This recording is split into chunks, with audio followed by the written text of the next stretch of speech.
All right. Welcome back.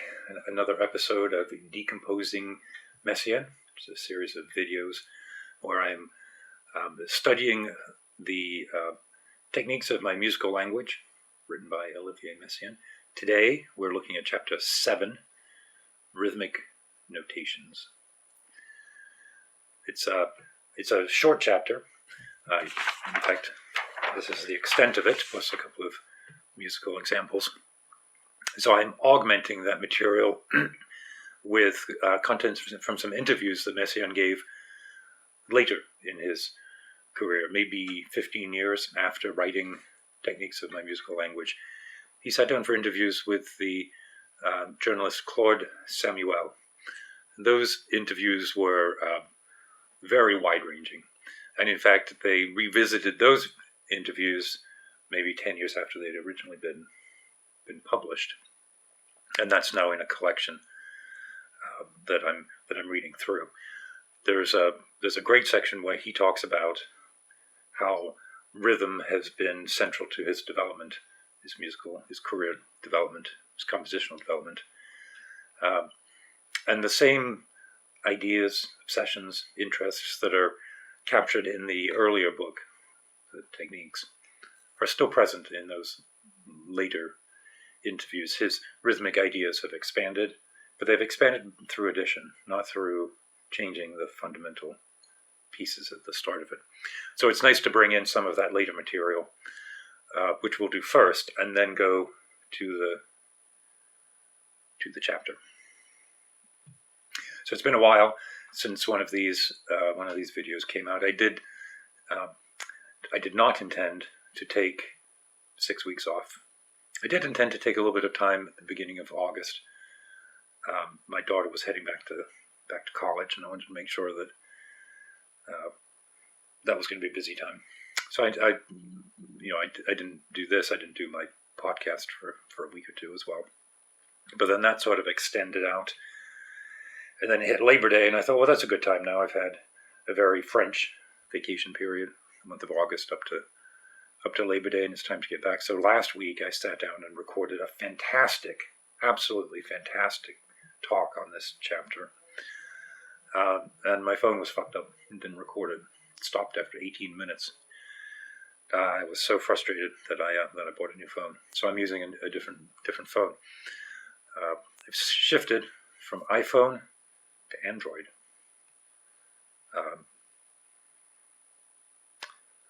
We'll see how that goes. I've never liked the iPhone. I loved BlackBerry. I loved the BlackBerry Curve with the physical keyboard. So we'll see if maybe I'll revert back to that.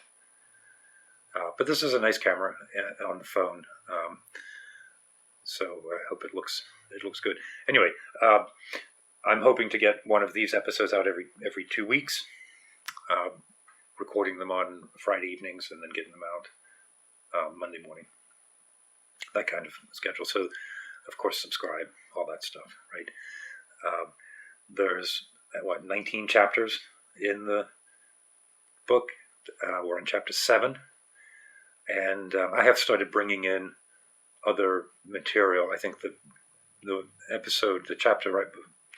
video right before this one, I did a review of a book of papers about Messiaen and his theology.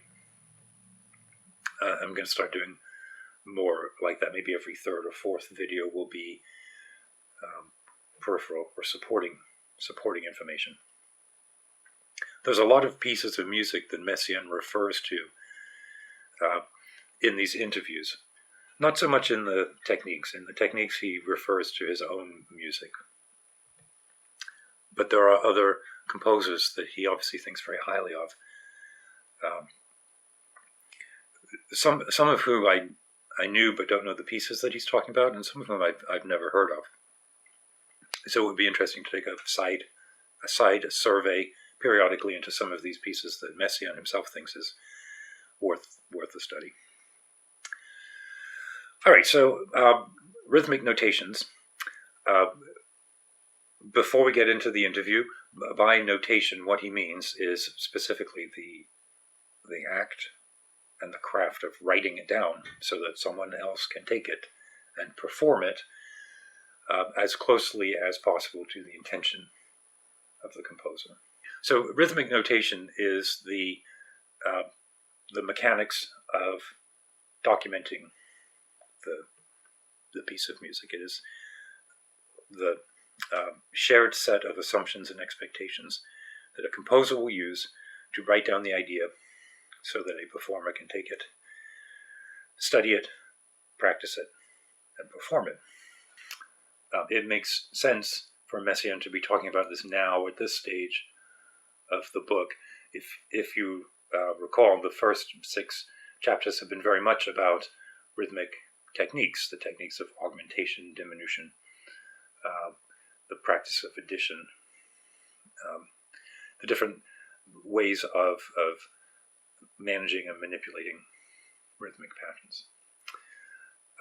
Having gone through all of those techniques, now is the time to figure out how to notate them, how to document them. And then we move from rhythm into a discussion of melody and harmony, the other 2 aspects of the musical language that the book deals with. So this is sort of a resting point in our discussion of rhythm. But let's take a moment and review then what those rhythmic notations are. And here I'm going to my notes taken from the interviews, right? And he refers always to the decitalis, the study of which early in his compositional practice developed into his own musical practices. And what he says here, again, this is from the later interview, I have studied at great length the 120 decitalis that were assembled in some disorder by Sanayadev, so much so that I ended up discovering the rather different rhythmic rules that derive from them, as well as the religious, philosophical, and cosmic symbols that they contain. The encyclopedia that he used to study, he mentions this elsewhere in the writing, that this was not a musical textbook, right? It was a ethnographic study, and it wasn't ordered in a way for people to learn how to use the rhythms. And Messiaen is aware of the fact that his study really pushes the boundary of that and uncovers principles and practices that were not stated in the original source. And he's quite clear how broad those are. They are religious, they're philosophical, and they're cosmic. Messiaen's use of rhythm is also religious, philosophical, and cosmic. The rhythmic patterns that he creates are intended to generate a form of stasis. So even as they change, and even as they are variable in the moment, with this uneven ametricality that we've talked about, the intended affect is sort of a matrix of enormous rhythmic patternings, of which we may be seeing a slice, a sliver, perhaps a short sliver, a matter of seconds or a few measures in the piece, of a pattern that, were allowed to unfold in its fullness, could last 10 minutes or 10 hours or a year or 10,000 years, depending on the complexity of the overlapping patterns. And that sense of a sliver of an eternally unfolding time, held as stasis, is the sort of the horizontal axis of the piece, and it is intended to have this affect of a step outside of time, independently of the activity that might be occurring melodically or harmonically. Now, those frames of reference do coincide deliberately to accentuate shapes and gestures, but the stasis of the rhythm against the stasis of the harmonic language, the intersection of that, in my mind, is the core of Messiaen, and the perception of that essential static nature is that cosmic realization. So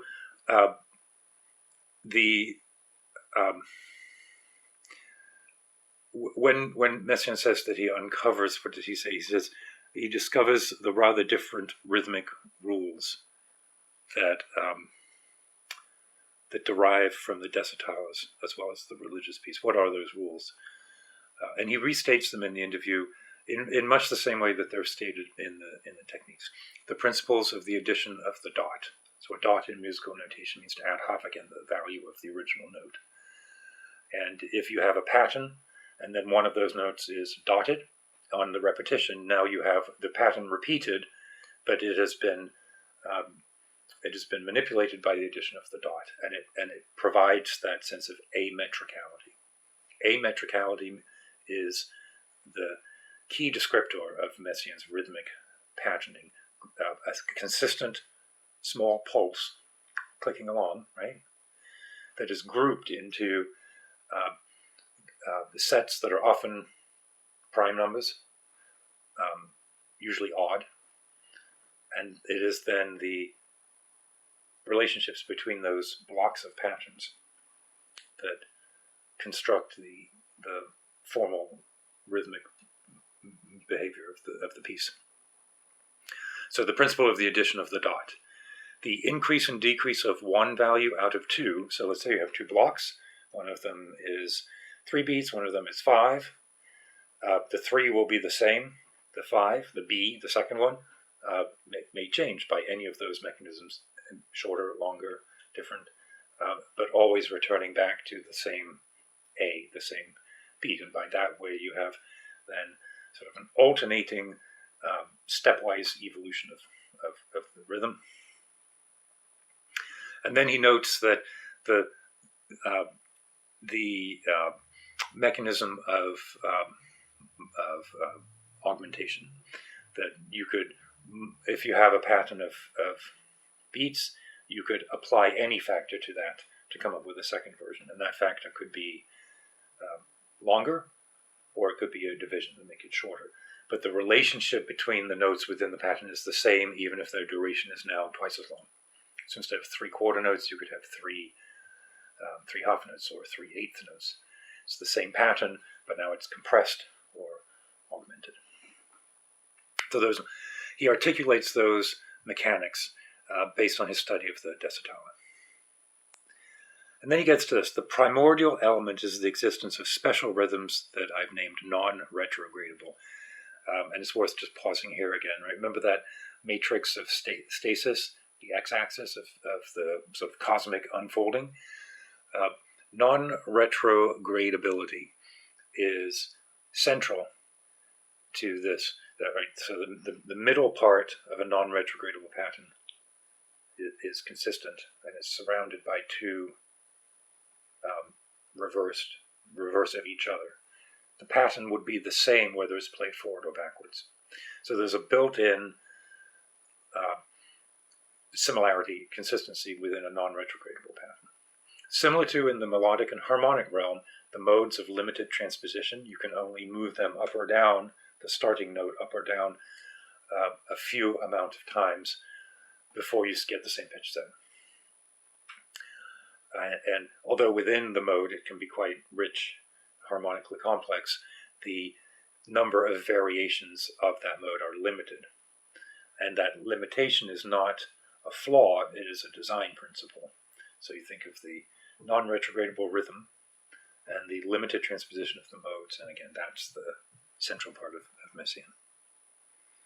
So he talks more about non-retrogradability outside of music, and this is great. This next section kind of channeled me into a really grand appreciation of Messiaen, and it supported some of the ideas that I felt intuitively about Messiaen and why his music is so important, so susceptible to this kind of analysis, right? To look at Messiaen's music as a representation of what it is to be a human. To look at music as a representation of being a human, but Messiaen's music in particular as a good exemplar of that. So here's what he said. In Gothic and Romanesque cathedrals, the decorative figures that adorn the pediments of portals are almost always two symmetrically inverse figures framing a natural central motive.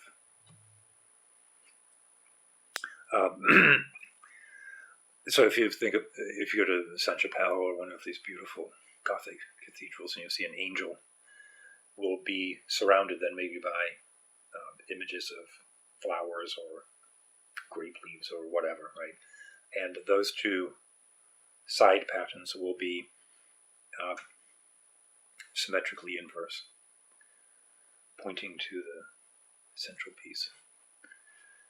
And the positioning of those angels and decorations at the base of the decorative columns or around windows fills with, as the light fills the space, these carvings guide you and direct you through the narrative of the building. It will be really interesting to find more of Messiaen talking about cathedrals, because the cathedral is structured the same way that his music is. You have these enormous stone balustrades, this enormous edifice that is like the rhythmic components of Messiaen's music. And then within those stone arches are stained glass rose windows or stained glass narratives. And as the light comes in, the room, the space within the cathedral, is filled with this diaphanous, bedazzled light, which I think is very representative of the surface content of Messiaen. When I say surface, I do not mean trivial. I mean the initial touch of the music is like a stained glass pattern moving across stone, and the stone is the rhythmic construct of the piece.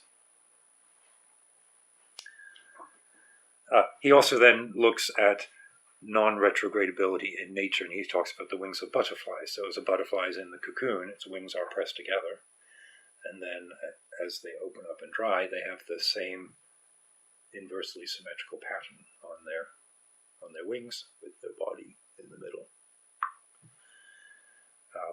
And he talks about the tree of our nervous system. We are symmetrical, except where we are inexact. And inexact augmentation is important to Messiaen. We talk about these patterns and these techniques of addition and augmentation, but they are rarely applied with 100% mechanical accuracy. Right? There's always a bit where the shape is modified just a bit, usually, to my understanding now, usually to support a cadence of some kind. So to end the statement of the pattern, there may need to be more substance at the end. So we have our own nervous system, our bodies, our lymph systems, the actual nervous system itself, the ganglia of our bodies. So we've had the cathedral, the butterfly, our bodies, and then this. Check this out. A final symbol. This moment which I live, this thought which crosses my mind, this movement which I accomplish, this time which I beat, before and after lies eternity. It's a non-retrogradable rhythm. So our life is non-retrogradable. We are born, we occur, and then we end. And then there are these inversely symmetrical moments of what? Nothingness, infinity, bliss, everything, who knows, before and after. that surround the moment of our life, and the moment of this moment is a non-retrogradable relationship to the before and after.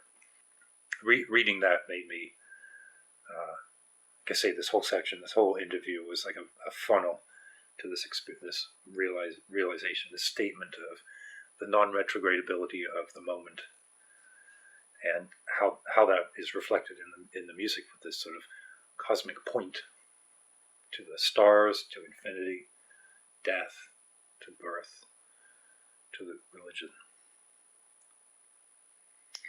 So we talk about static rhythm, rhythmic music, rhythm.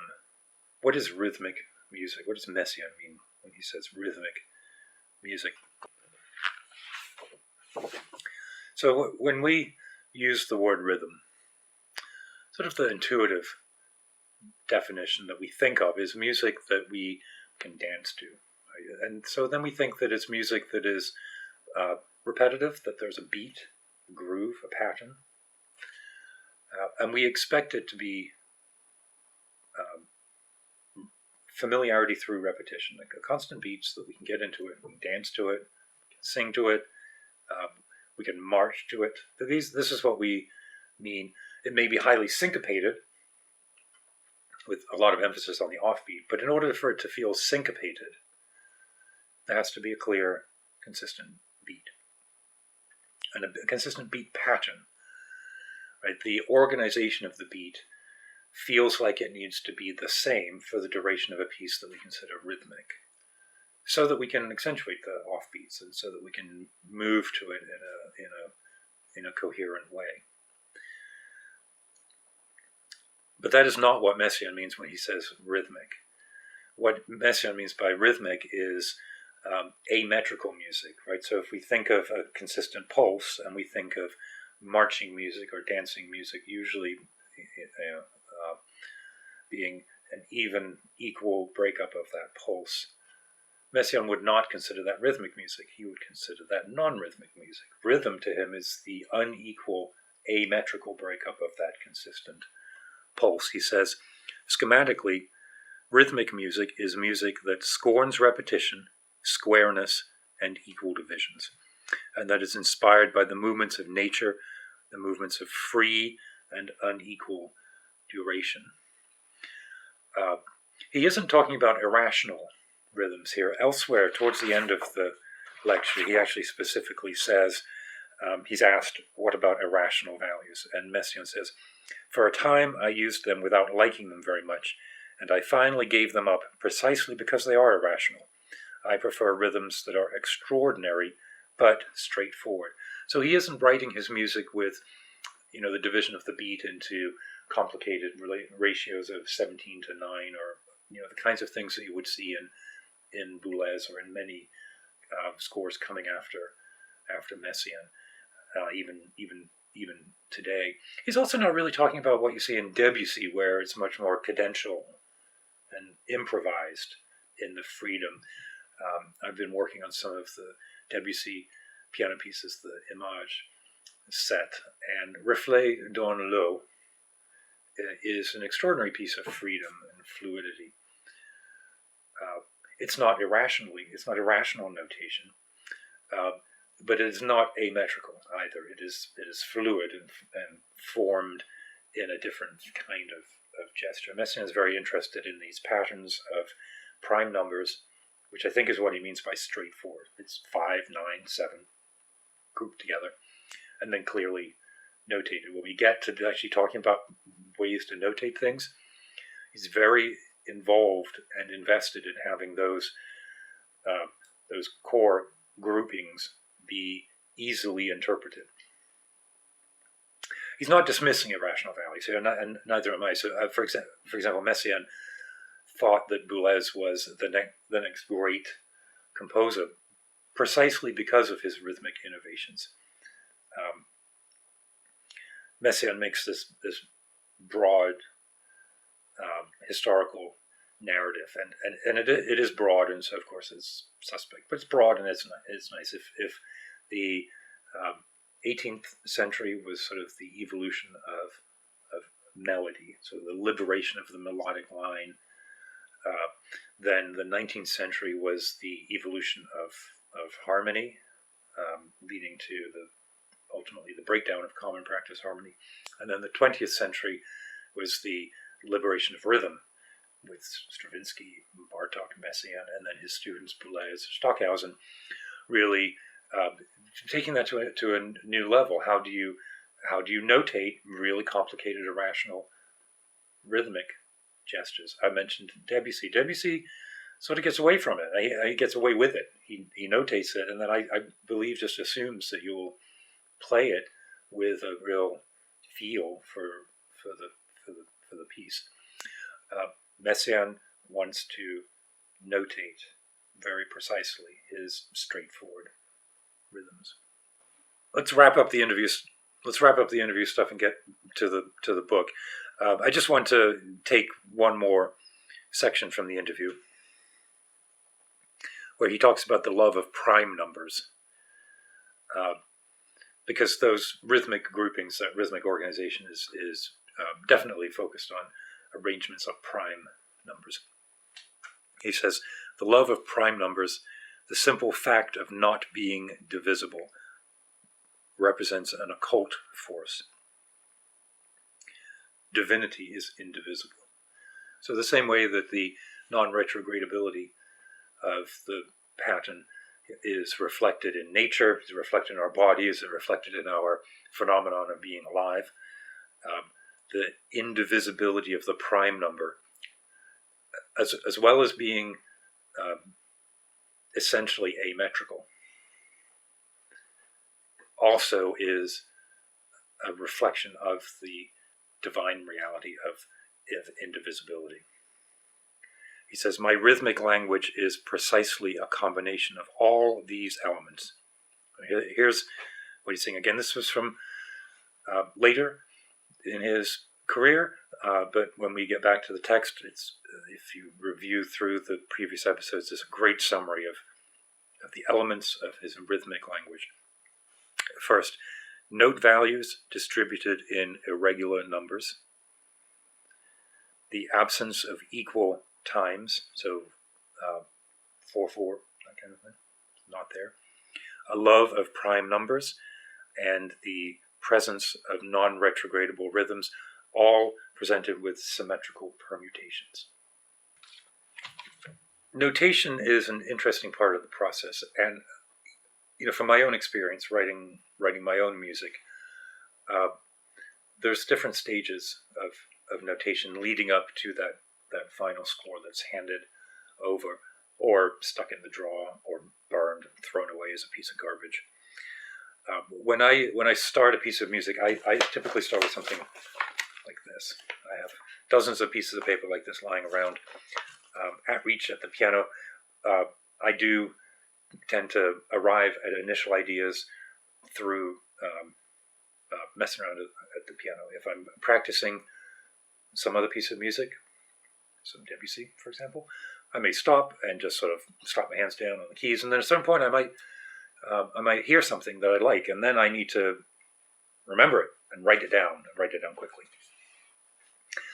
Other times I might be out walking with my dog, and something occurs to me. Now, I don't hear music in a final form. I know some composers who receive ideas in a remarkably coherent fashion, and then they can turn out longer, complex pieces.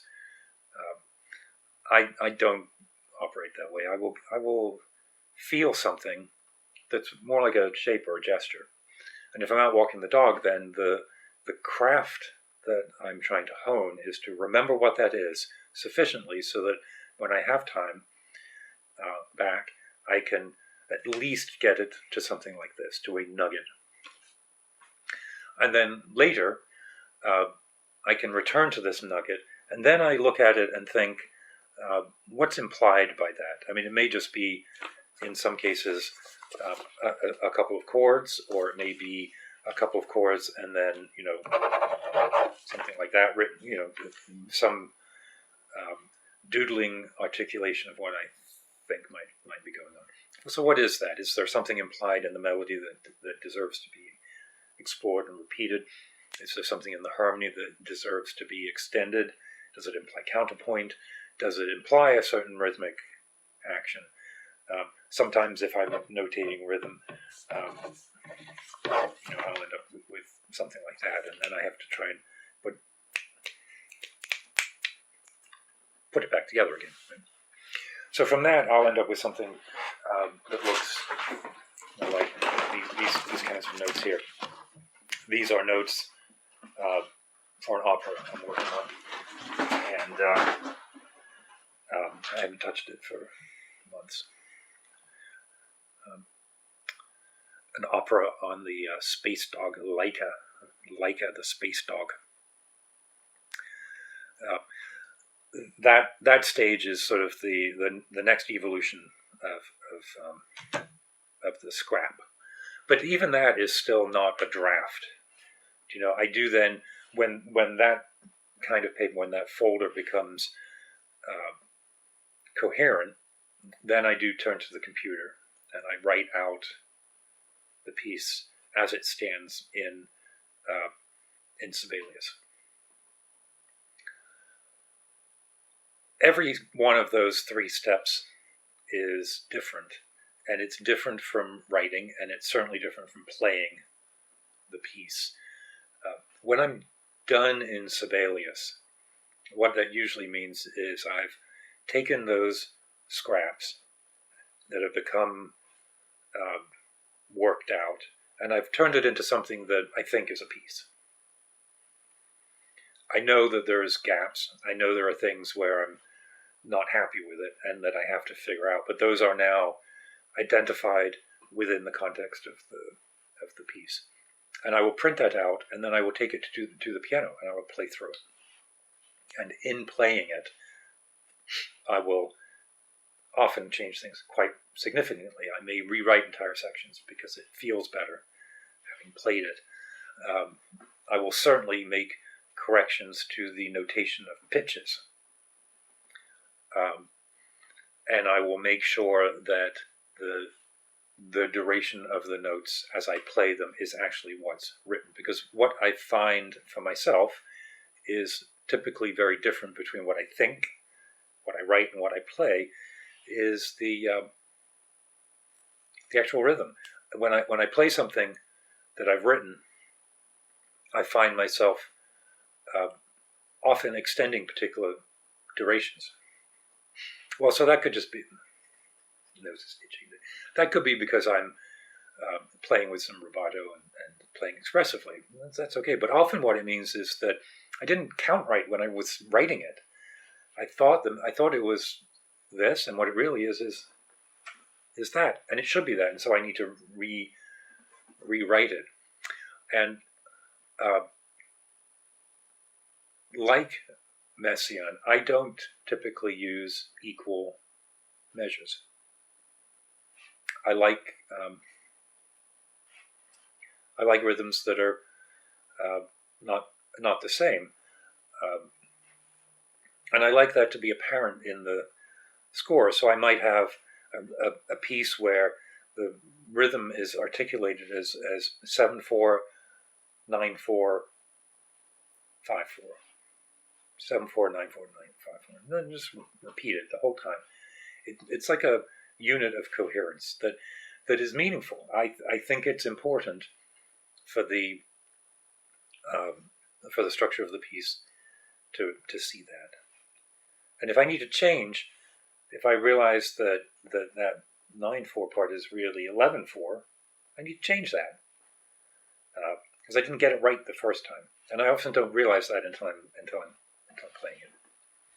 So then, at the end of that, I've got something in Sibelius that looks done. I'm usually pretty lazy with articulations and expression marks because nobody plays this music except me. But even so, I think I will naturally be lean with my expression marks, and I also don't believe in highly nuanced dynamics. I think something's either quiet or it's loud. And within that, It's up to you. You have some flexibility, but if it's quiet, play it quiet. If it's loud, play it loud. The notation then is the turning point of the piece from the internal to the external. So this idea of the groove, right? Again, when we talk about groove, I think we're usually talking about the syncopation of the piece. And what Messiaen means when he talks about the groove is the underlying consistent pulse, and then the organization of that. So let's get onto the chapter. He says there are 4 methods of notating these rhythms, whose theory we have detailed since chapter 2, and I've talked a lot about those. I'm actually only going to talk about the first and the fourth, because they kind of go together, and the second and third are really for orchestral performances and how to group many players together and coordinate from a conducting perspective. And I'll be honest, I don't have a lot of experience with that, and I also don't quite get what he's saying. So rather than say something dumb and wrong, I'm going to talk about the first and the fourth. So the first consists of writing the exact values without measure or beat, while saving the use of the bar line only to indicate periods and to make an end to the effect of accidental. So the bar line, this is very much what I was talking about. You would have a group of 5 and a bar line, a group of 7 and a bar line, a group of 19 and a bar line, and then a group of 5 again, and then the bar line. And so the bar line shows you the grouping. It's explicit. It's right there. So a lot of the articulation of beat and of accent is very easy because you can see the start and the end of it. It's right there. It's just a chunk of it. He says, this notation is evidently the best for the composer, since it is the exact expression of his musical conception. But it balances the compositional intent with the reality of the performer. It may be unusual for a performer to change their reading with every measure, particularly because I think that the decision whether to include the change to time signature or not, right? If you go 5, 7, 19, you put a time signature, right? The rational grouping at the start of each measure. I go back and forward on that for my own thinking, and so does Messiaen. I think not putting it there makes the score, I think, clearer in the representation of the gesture. Because you don't care that it's 5 or 7 or 9. What you care is that it is this grouping of a pulse. And the pulses continue. The groove continues. So the bar line simply breaks that up, breaks the matrix up. If you say it's 5 and 7 and 19, then it makes it easier for the performer because they know what to count, how to count. And it makes it easier to quickly interpret. And I've done both.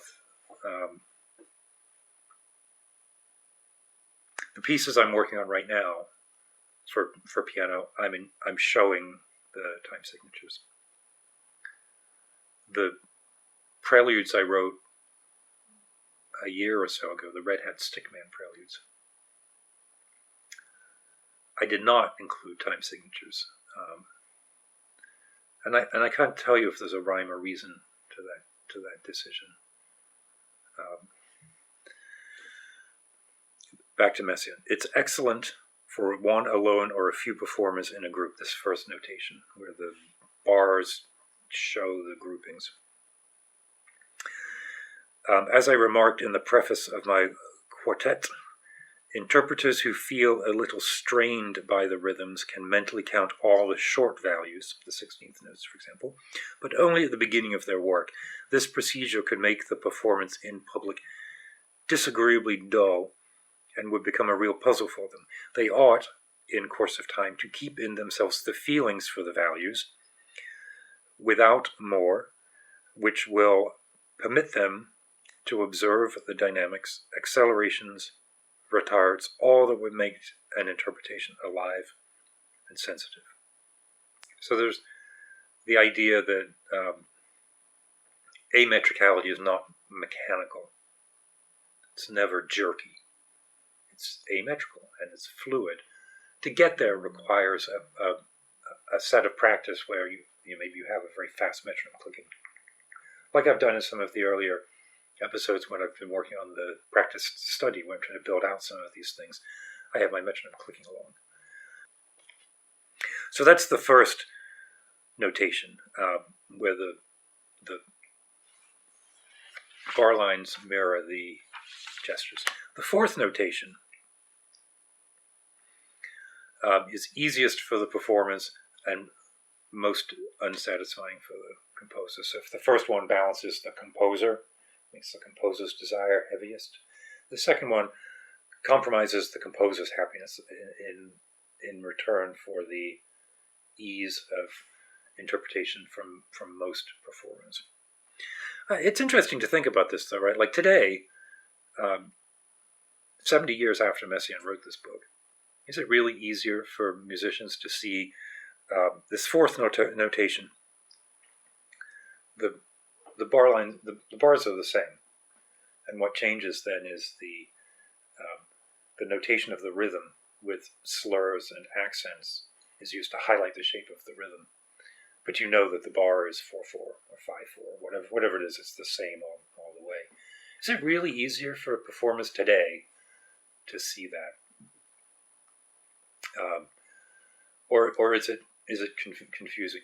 If you're coming from common practice, and you're absolutely used to seeing the same meter, and then referring to articulation for syncopation. So, for example, he says, the fourth notation is easiest for performers since it disarranges their habits in no way. It consists by means of syncopes. A syncope is a unit of syncopation, accent, the offbeat. It consists of writing in a normal meter a rhythm which has no relation to it. This procedure is indispensable when it is a question of having performed by several musicians a superposition of several rhythms, complicated and very different from each other. So imagine that you've got my pattern of 5 and 7 and 19, right? And those are bar lines barred in 5, 7, and 19. But then the second violin is playing 19, 7, and then 5. There's no way easily to show that. And to show it notated that way would be quite beautiful on the score, but very, very difficult to read. In order to produce the effect, it suffices to multiply the indication of slurs, dynamics, and especially accents, especially exactly where one wants them. He says, this notation is false, since it is in contradiction to the rhythmic conception of the composer. But if the performers observe the indicated accents well, the listener hears the true rhythm. So let's look at an example.